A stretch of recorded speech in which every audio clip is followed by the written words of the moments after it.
En cambio, el 2987 se dictó al amparo de la Constitución del 86.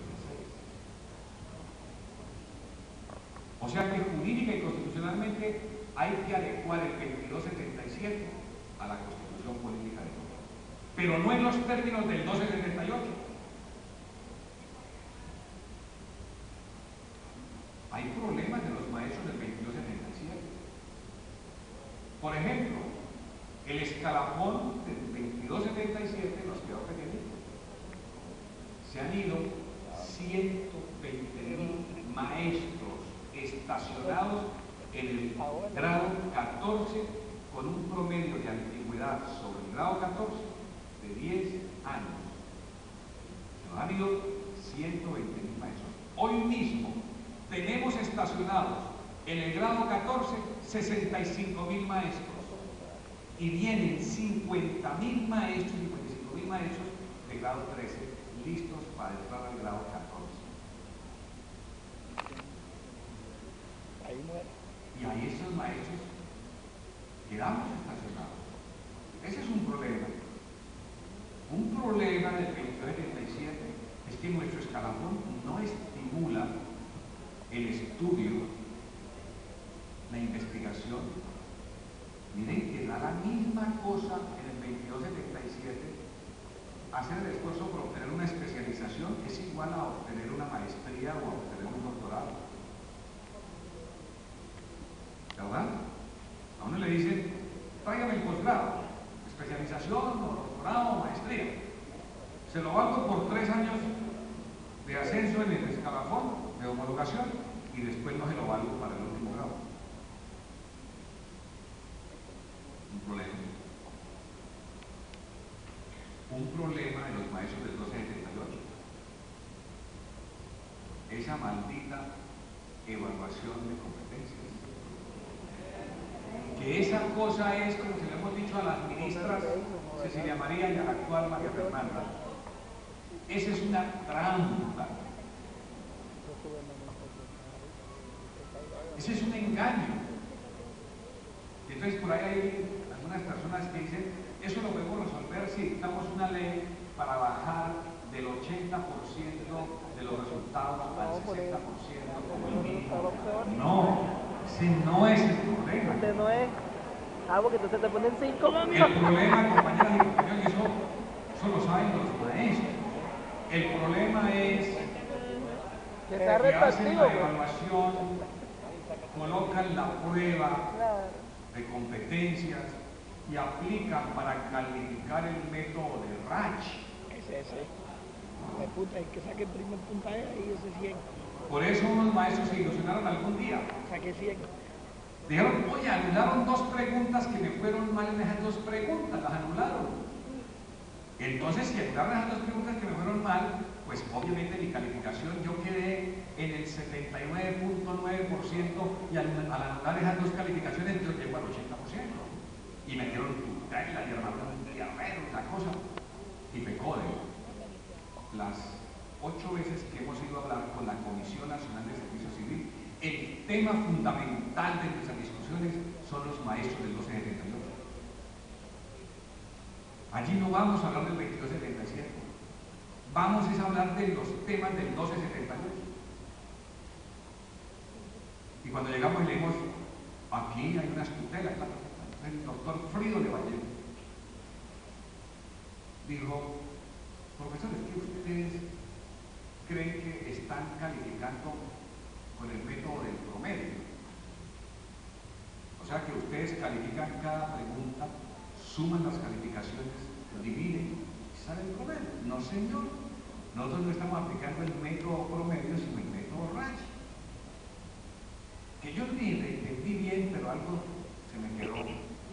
Y que dijo, vean, cuando todos los que participan en la evaluación responden bien, esa pregunta la anulamos. Y cuando todos contestan mal o un porcentaje la contestan mal, también la anulamos. Porque nosotros trabajamos eso de las diferencias. Pero además lo más novedoso preguntas de múltiples respuestas, pero que las múltiples respuestas todas son verdaderas y ciertas. Lo que pasa es que una es más cierta que otra.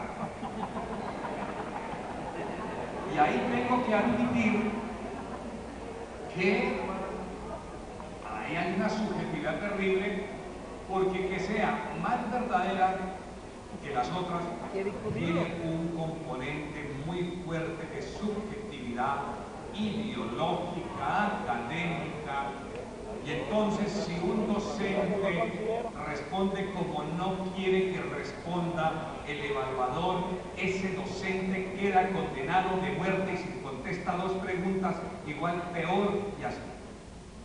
Es decir, es una pregunta, es una evaluación tramposa. Pero encima de todo eso, yo le decía a la ministra Cecilia María Vélez: ministra, usted sabe que el 95% de los resultados en Colombia están por debajo del 70% de lo esperado.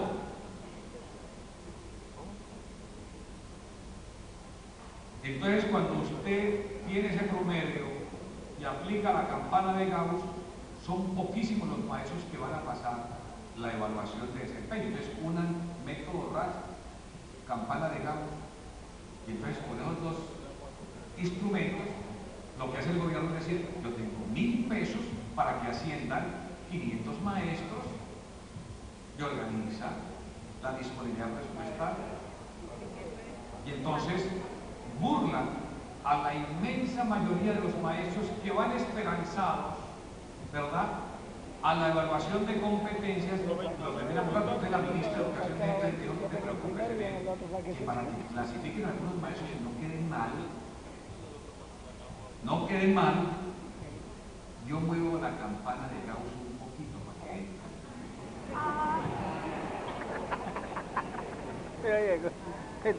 Por eso, compañeras y compañeros, ese tema que golpea a los maestros del 12 de febrero lo tenemos que resolver. También se ve un tema que se llama de confianza, intervalo de confianza. Entonces ahí lo mueven, y como dice el tema, ahí entra entonces más gente que gana. Tercera justificación. Cuando inicié a trabajar hace 36 años, inicié como licenciado en Química y Biología. Y eso era una maravilla ser licenciado en esa época. Y me fui a trabajar a un pueblito muy lejano del norte, muy cercano. Y el alcalde, apenas supo que yo estaba allí, era licenciado, me otorgó una prima del 50% de mi salario. Porque los licenciados éramos escasos. Porque la inmensa mayoría eran maestros normalistas trabajando en secundario, bachilleres técnicos o industriales trabajando en secundario, muy pocos profesionales universitarios trabajando en secundario. Pero en la primaria habían maestros y maestras rurales de 4 años en las escuelas normales rurales. Pero habían maestros de 1 añito de estudio en la primaria, en la secundaria, de 2 años, de 3 años, de 5 años, de 6 años. Y había una legislación que amparaba a todos esos maestros. Y entonces se aplicaba ese criterio de que la experiencia hacia el maestro, y eso puede ser cierto. Entonces el compañero se enfrentaba al mundo con sus pocos conocimientos que traía del bachillerato, de la escuela rural o de la escuela normal, licenciado. Esa era la realidad de ese entonces. Pero han pasado 30 y pico de años, compañeros y compañeras, y ya la sociedad espera de los maestros y de la educación algo diferente. Hoy la sociedad quisiera que sus maestros sean bien formados en las universidades, en las escuelas normales, que sean hombres y mujeres preparados pedagógicamente y académicamente. Hoy la sociedad le exige a la escuela otros niveles, los profesionales universitarios. están, y que les decimos nosotros los defendemos en su estabilidad laboral para que sigan trabajando y se profesionalicen. Y no le hagamos trampa a los maestros, porque un examen con el cual estamos de acuerdo tiene que ser un examen que evalúe las condiciones pedagógicas y académicas de quien aspira a ser maestro, y pedirle a un profesional universitario que conozca de pedagogía para el examen de ingreso sería una trampa. Pero no incluir lo pedagógico en un examen de ingreso sencillamente es preguntar por cultura general, y ese no puede ser el examen de ingreso de un maestro en Colombia. Entonces hoy hay una condición diferente dentro de la sociedad de lo que espera de los maestros. Son como las justificaciones de carácter general. ¿Pero qué es un estatuto docente? Un estatuto docente, un régimen laboral, es el conjunto de normas que regulan la relación del maestro con el Estado.